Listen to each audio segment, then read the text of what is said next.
দর্শক, নায়ক রুবেল কয়টি ছবিতে দ্বৈত চরিত্র বা ডাবল রোলে অভিনয় করেছেন আপনি জানেন কি? নায়ক রুবেল দ্বৈত চরিত্রে বা ডাবল রোলে সর্বমোট ৫টি ছবিতে অভিনয় করেছেন। ছবিগুলো কি কি সেটাই আমরা জানবো আজকের ভিডিওতে। তার আগে আমি রমিজ আপনাদের আমন্ত্রণ জানাচ্ছি মাই সিনে ভিউতে। তাহলে চলুন কথা না বাড়িয়ে সরাসরি ভিডিওতে চলে যাই।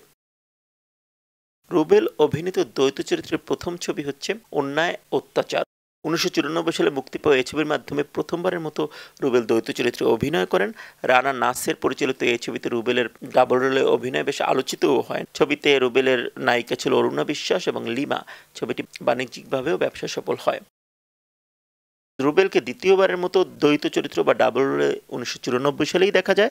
ছবির নাম বন্ধু বেঈমান। অন্যায় অত্যাচার ছবির রেশ না কাটতেই স্বপন চৌধুরী তাকে আবার দ্বৈত চরিত্রে হাজির করেন।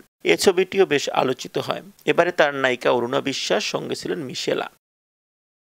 রুবেলকে তৃতীয়বারের মতো দ্বৈত চরিত্র বা ডাবল রোলে দেখা যায় লম্পট ছবিতে। লম্পট ছবিটি ১৯৯৬ সালে মুক্তি পায়। রুবেল, হুমায়ুন ফরিদি, শহীদুল ইসলাম খোকন এই ত্রয়ীর ছবির চাহিদা ছিল তখন তুঙ্গে। আবার সেই ছবিতে যদি রুবেলকে দুই চরিত্রে দেখা যায় তাহলে তো সোনায় সোহাগা। লম্পট ছবিতেও তাই হয়েছে। এই ছবিটি দারুণ ব্যবসা সফল হয়। ছবিতে নায়িকা ছিল শিল্পী এবং এ ছবিতেই প্রথমবারের মতো আলেকজান্ডার বোকে দেখা যায় বাংলা চলচ্চিত্রে।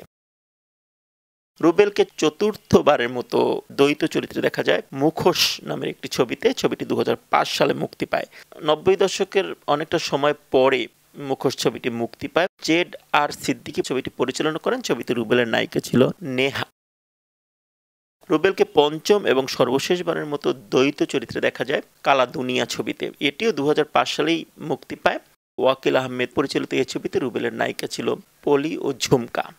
তো দর্শক, রুবেল যে ৫টি ছবিতে দ্বৈত চরিত্রে অভিনয় করেছেন, এই ছবিগুলোর মধ্যে আপনার পছন্দের ছবি কোনটি বা কোনগুলো তা কমেন্ট করে জানান। এছাড়া ভিডিওটি ভালো লাগলে লাইক দিন, শেয়ার করুন এবং এ ধরনের ভিডিও নিয়মিত পেতে সাবস্ক্রাইব করুন মাই সিনে ভিউ।